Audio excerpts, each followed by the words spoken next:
Coming up, the week-long Chauvin trial costs Hennepin County millions. And a biker group helps raise money for a fellow biker battling cancer. Plus, the Olympic Village in Tokyo confirms its first COVID-19 case. Valley News Live at 6 starts now. This is Valley News Live at 6. Good evening and thank you for joining us. I am Nashay Taylor. The weeks-long trial of former Minneapolis police officer Derek Chauvin cost Minnesota's Hennepin County about $3.7 million. Documents released by the county on Friday show the sheriff's office spent about $3.2 million on employee salaries, equipment, and security for the courthouse. And after salaries, the single largest expense was for added courthouse security, which cost more than $773,000. The sheriff's office spent $18,000 for a drone to monitor restricted airspace. Chauvin was convicted of murder in the death of George Floyd and was sentenced in April to 22.5 years in prison. And meanwhile, a new survey of law enforcement agencies throughout Minnesota shows the use of body cameras have nearly doubled in the last 5 years. The survey also revealed for smaller police departments, equipping officers with the technology is financially out of reach. The Minnesota Chiefs of Police Association surveyed its member to get a sense of how many agencies statewide are using body cameras or considering using them. About 2/3 of law enforcement officials who responded to the survey cite lack of funding as one of the main reasons why their departments don't have body cameras. Top Minnesota leaders are calling for the resignation of State Representative John Thompson. This comes after allegations of domestic abuse against women were uncovered. In a statement released today, Governor Tim Walz said, quote, "The alleged acts of violence against multiple women outlined in these reports are serious and deeply disturbing." He added, quote, "Minnesotans deserve representatives of highest moral character who uphold our shared values. Representative Thompson can no longer effectively be that leader." Meanwhile, the Grand Forks Police Department needs help locating individuals on this week's wanted list. If you know the whereabouts of the people on your screen, you are asked to call Grand Forks Police at 701-787-8000 or text GFPD and your tip to 847-411. You can remain anonymous. The North Dakota Council on the Arts has announced they will now be opening applications to artists and art organizations for funding given to the state from the American Rescue Plan. Those eligible to apply include individuals or organizations who support the arts and are looking to adapt and rebuild during COVID-19. This also includes those who create community-focused projects, workshops, and activities. The state received $700,000 through the National Endowment for the Arts to fund the program. The deadline for the first round of funds is August 16th. You can find guidelines and applications online at the North Dakota Council of the Arts website. And summer's in right now to give us a look at the forecast. Good evening, everyone, and happy Saturday. Not quite as hazy across the valley as our air quality is finally improving a bit, but we still have several things to talk about.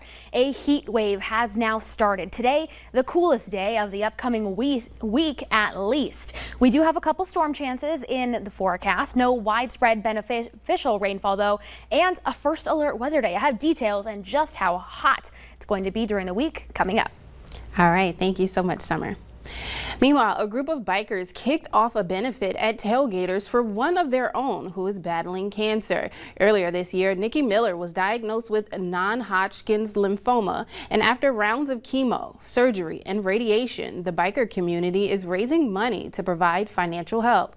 Some of her friends pointed out that Nikki has been so giving to others, and it's time to give back to her. Her daughter Paige says this has been an emotional time for the family. I just want my mom to know that she's super loved. She's the best human in the world, and it's just super emotional for me still, but she's the best, and I'm glad that we can finally give back to her because she always gives back to everyone else. Tune in tonight to Valley News Live to hear more on how the community is showing their support. Meanwhile, Pfizer is one step closer to getting full FDA approval for its COVID-19 vaccine. The company says the FDA has granted priority review for the shot. That review process generally allows a 6-month process, and the company set a target date for approval by January 2022. But approval can also come before. There are currently no FDA-approved vaccines for COVID-19 in the U.S. All vaccines being administered are allowed under the FDA's Emergency Use Authorization Program. The company that became a household name due to its COVID-19 vaccine is getting some validation from Wall Street. The S&P 500 announced it is adding pharmaceutical company Moderna to its index. That's considered a massive validation in the investing community. More importantly, Moderna's inclusion in the index means it will be added to scores of funds that mirror the S&P. Meanwhile, disturbing reports are emerging of a hacker taking advantage of those who were killed in the partial collapse of the condominium building in Surfside, Florida. Surfside Mayor Charles Burkett revealed on Friday a hacker is stealing the identities of the victims and trying to make a profit. The family of one of the victims, who was recovered with her son and her husband, said the woman's bank account had been targeted. The details of how the crime is being committed is information investigators are trying to keep secret to the public to protect the integrity of the investigation. The biggest gathering in the pandemic era is now less than a week away. Despite being postponed for a year, the coronavirus looms large over the Tokyo Olympics. Daily cases in Japan are at a 6-month high, which prompted demonstrators to protest the upcoming games. There will be no spectators, and now a handful of athletes have opted out altogether. And Tokyo Olympic organizers confirmed today the first positive COVID-19 case has been identified in the athletes' village of Tokyo 2020. The infected person, who received a negative result at the airport but tested positive during the screening test in the village yesterday, has been isolated in a hotel. The organizers refused to disclose the nationality of the person for privacy concerns, and they did not know if the person had been vaccinated or not. The National Police Agency announced yesterday that 60,000 police officers will be mobilized for security operations for the games.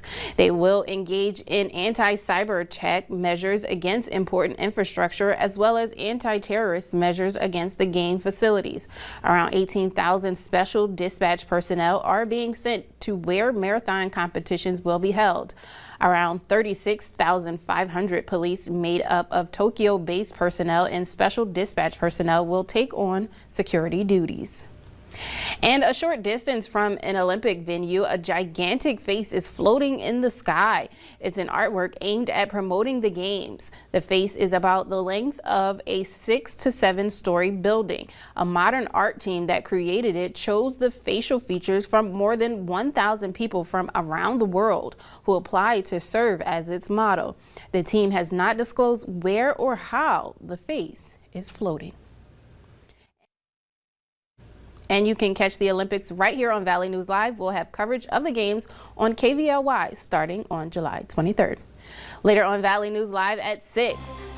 Health officials are concerned for the spreading of more COVID-19 cases as many people are not getting vaccinated.